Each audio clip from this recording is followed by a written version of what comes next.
there guys. So today is a vocabulary day on my tech blog, and it's specifically coming out of a discussion that's been happening on the Tech Poi and Poi Theory groups on Facebook.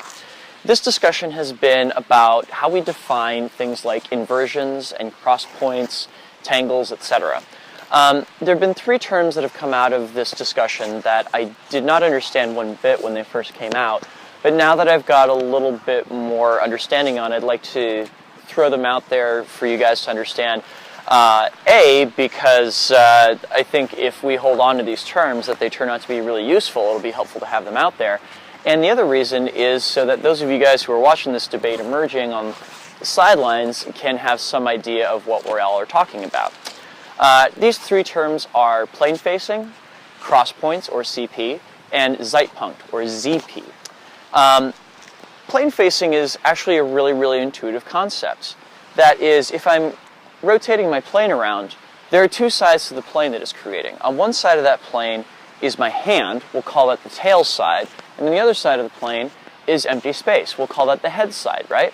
So for example, right now, as far as the plane of the poi is concerned, the head side is pointed off past my right shoulder, and the tail side is about even with my right shoulder, mainly because my right hand is connected to it.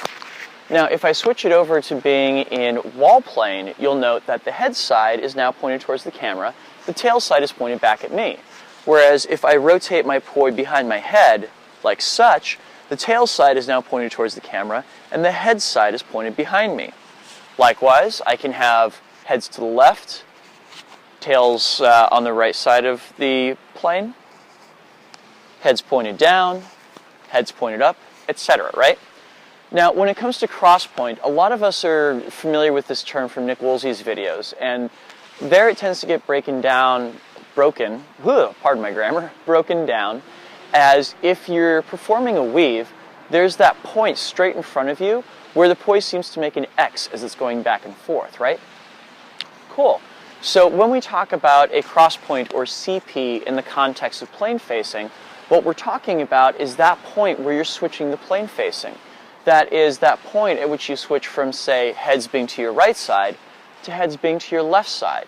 The CP is the point at which it shifts. It also happens when you're going around horizontally like this.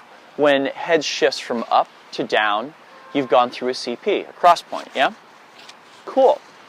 But what about those situations where you're moving the poi back and forth and there isn't a cross point? Here's an example.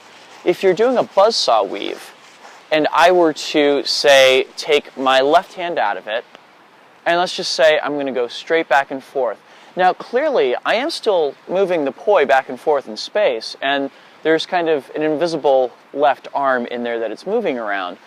But the plane facing is not changing. Fundamentally, heads is always to my left-hand side. So now we're going to talk about that point where it crosses through the middle, not as being a cross point, a CP, but a term that Arashi has been using for a while called a Zeitpunkt, or ZP. It's German and it just means time point rather than cross point. If I bring my left hand back into it, you can see this in action.